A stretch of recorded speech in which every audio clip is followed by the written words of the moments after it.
The Take It Down Act is a piece of federal legislation that was passed in 2025 that is the first major federal legislation applying to non-consensual distribution of intimate images and AI-generated deepfakes.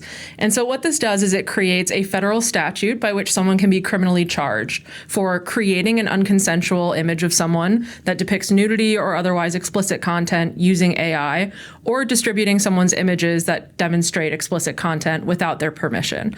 It also expects sites that host user-generated content to have a reporting function by May of 2026, so that content will be taken down off of these websites, but it also creates a statute by which people can be criminally charged for that behavior. The criminal statute part of the Take It Down Act is under the purview of the Department of Justice, while the part that pertains to online platforms and hosting of content is underneath the Federal Trade Commission.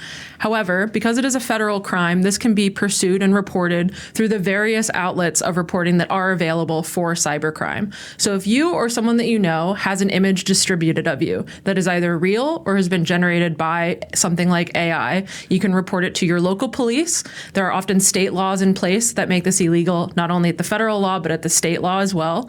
You can go to ic3.gov and report there to the FBI's Internet Crimes Complaint Center. There are also organizations that offer take it down services for photos that have been distributed without one's consent. So for adults above the age of 18, Stop NCII is a service where you can submit a known image that was distributed without consent, and it will be taken down where they're able to do so. For anyone under the age of 18, NCMEC, which is the National Center for Missing and Exploited Children, also has a take it down service available, and you can report any known content that is explicit of minors to that organization. So the act was passed in May 2025, and the criminal statute immediately went into place. So that is currently a statute on the books that someone can be charged under.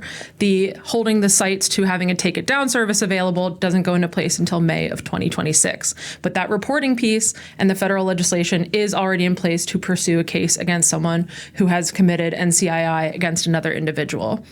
One of the emerging concerns about the legislation is that it creates an avenue for censorship on platforms. Essentially, smaller platforms that don't have the personnel to individually vet every reported NCII instance, they might resort to just wholesale taking down anything that's been reported, which can be maliciously used by groups who are trying to censor certain content or simply flood a site to the point where they can't host content anymore. The biggest emerging threat related to non-consensual distribution of intimate images is the use of AI to create images that wouldn't have otherwise existed and that people didn't give permission to be created. So even if someone has never sent an intimate image of themselves to another person, someone can create one of them that looks pretty similar to what the real thing would look like.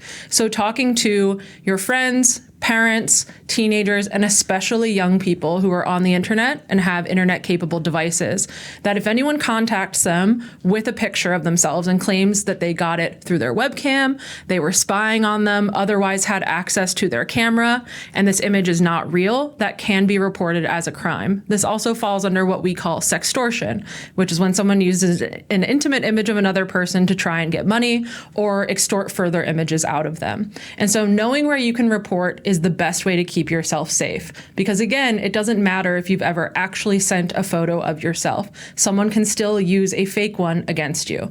And so knowing that you can go to the police when this happens and report at the IC3 and go to organizations like Stop NCII and NCMEC. When people think of cybercrime, a lot of people think that it can't be reported to places like the police because the police are busy with other offline crimes, violent crime, or that the police aren't capable of handling it. In reality, most emerging forms of cybercrime, even if they take place completely online, can be reported to the police and should be reported to the police when a victim is comfortable doing so. This makes it easier for us to know what's happening in terms of public safety to members of our community and helps police respond to cases when they can. And so this is important to know, especially for younger people.